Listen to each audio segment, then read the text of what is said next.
I'm chasing fire when I'm running after you. You got that something that I never wanna lose, yeah.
Selamat pagi Ibu Koordinator, Ibu Ike, teman-teman perawat.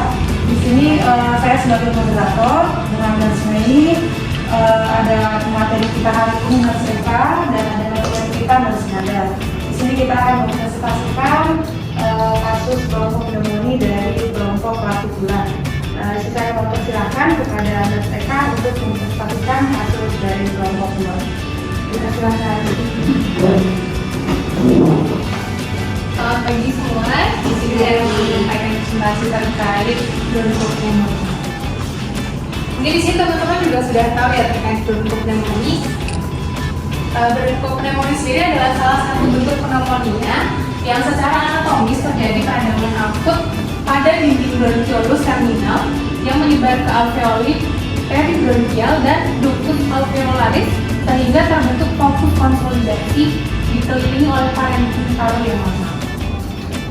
Kemudian untuk etiologinya sendiri ada 3, yang pertama karena bakteri, kemudian yang kedua karena virus, yang ketiga karena jamur. Terus kemudian Klebsiella pneumoniae. Untuk virusnya ada virus influenza dan kemudian virus candida. Kemudian dispnya untuk sesak nafas, kemudian nyeri dada, lemas dan kelelahan, sakit nyuk, dan pada anak dan lansia tidak spesifik seperti lesu, kehilangan nafsu makan, dan penurunan aktivitas. Kemudian untuk patofisiologinya bisa dilihat sendiri ya, ada bisa menimbulkan diagnosa berisikan jalan nafas tidak efektif, kemudian hipertoni, risiko tidak seimbang elektrolit, pola nafas tidak efektif. Kemudian untuk gejalanya sendiri menurut IDAI ada gejala umum dan gangguan respiratori. Untuk faktor resikonya ada faktor internal, kemudian faktor eksternal. Untuk diagnosisnya sendiri bisa dilakukan anamnesis batuk yang bisa disertai dengan dahak, nafas cepat, sakit nyung pun, kemudian tiba di rumah sakit pada tanggal 13 Desember jam 16. Ini untuk keluhan utamanya sama seperti yang saya sebutkan sebelumnya. Kemudian untuk kesadarannya kompos mentis, sakitnya ringan, BCS-nya 15, kemudian BPP-nya berat badannya 25,3 kg, kemudian 38,2, RR-nya 26 kali per menit, nadinya 101 kali per menit, dan saturasinya 90-99%. Saat ini, 2 minggu yang lalu ada riwayat demam selama 3 hari, kemudian pasien kembali demam pada tanggal 12 November. Untuk data objektifnya sendiri, suhunya 38,2, kemudian RR-nya 26 kali per menit, nadinya 100 kali per menit, saturasinya 97-98, angka hangat, kali ini beremis. Untuk yang kedua, kami menemukan data orang tua bertanya apa yang harus dilakukan ketika anaknya demam, apakah anaknya akan sembuh, dan mengatakan kurang mengerti terkait ini. Sekian presentasi dari kelompok Latifula. Terima kasih atas waktunya. Selamat pagi. kasih kepada NERSEKA yang sudah membawakan materi dari kelompok partikular. Di sini kita akan membuka 2 pertanyaan untuk teman-teman semua yang mau bertanya dipersilakan.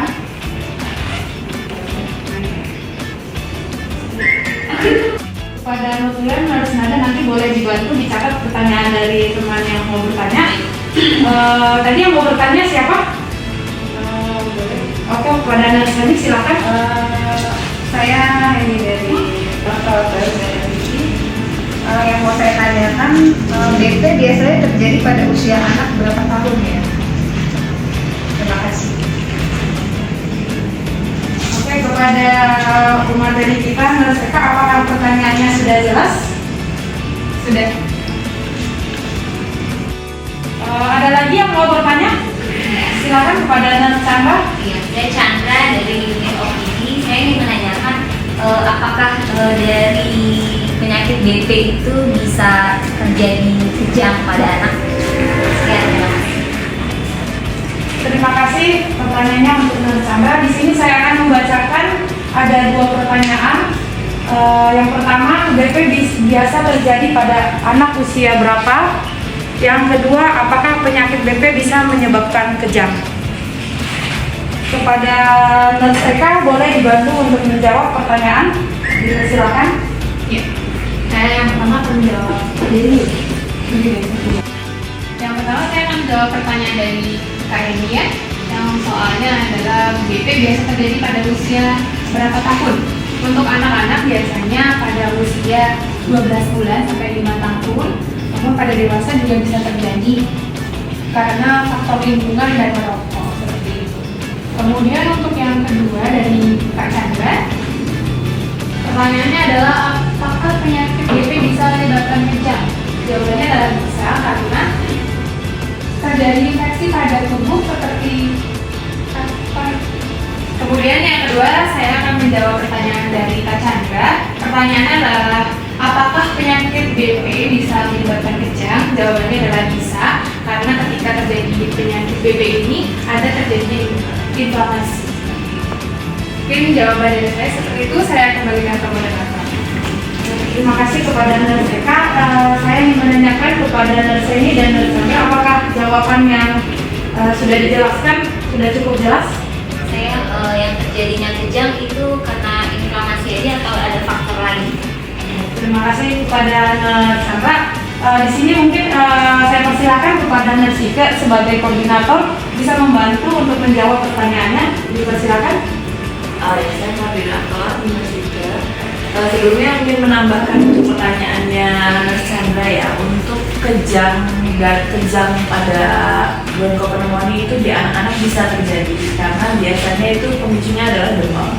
Demam itu bisa menyebabkan kejang pada anak yang diakibatkan oleh infeksi dari bakteri atau jamur yang ada dari bronkopenemoni.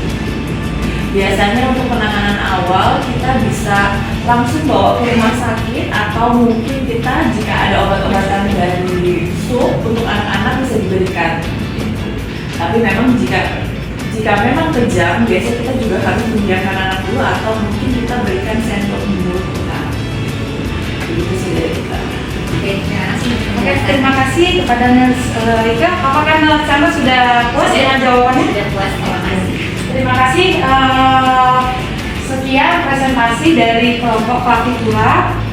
Untuk teman-teman semua, apakah masih ada yang kurang jelas? Sudah cukup jelas. Oke, terima kasih. Sekian presentasi dari kelompok partikular. Apabila ada kata-kata kami yang kurang berkenan, mohon dimaafkan. Terima kasih.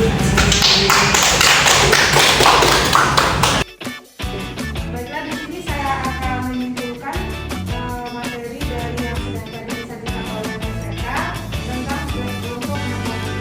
Bahwasanya kelompok pneumonia adalah salah satu bentuk pneumonia yang secara kronis terjadi pada bronkiolus, terminalis dan menyebab alveoli dari bronkial dan ductus alveolaris, sehingga terbentuk fokus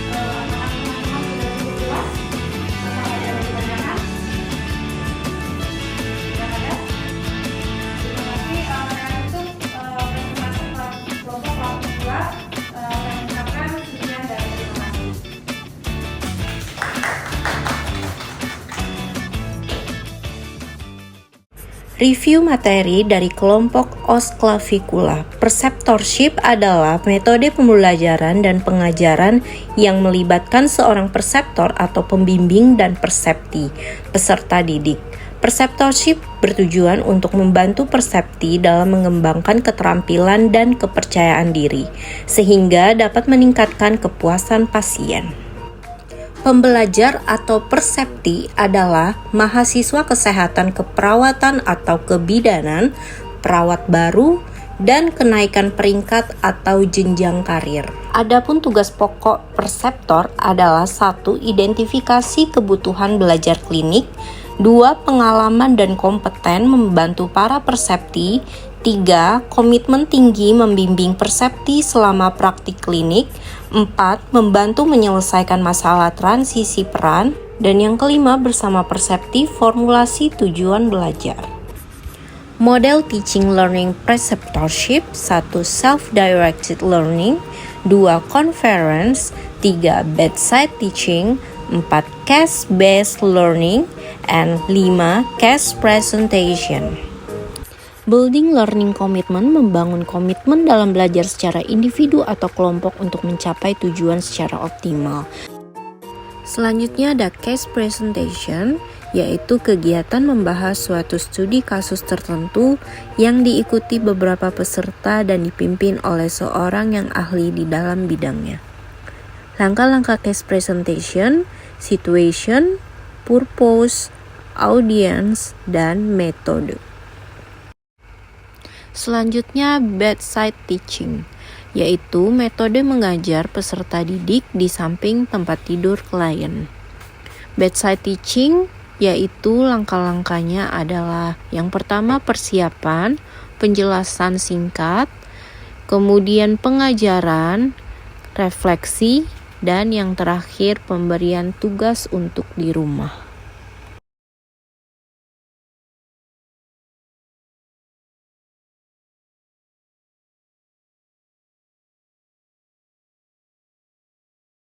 Selanjutnya ada self-directed learning, yaitu metode pembelajaran mandiri yang memungkinkan siswa belajar secara proaktif. Prosedur pelaksanaan SDL sendiri adalah A. Planning, B. Implementing, C. Monitoring, dan D. Evaluating. Demikian presentasi dan review materi dari OS Clavicula Team. Terima kasih atas perhatian dan waktu yang telah diberikan. Semoga ilmu yang diberikan dapat bermanfaat untuk kita semua, para calon preceptor Brawijaya Saharjo. Terima kasih.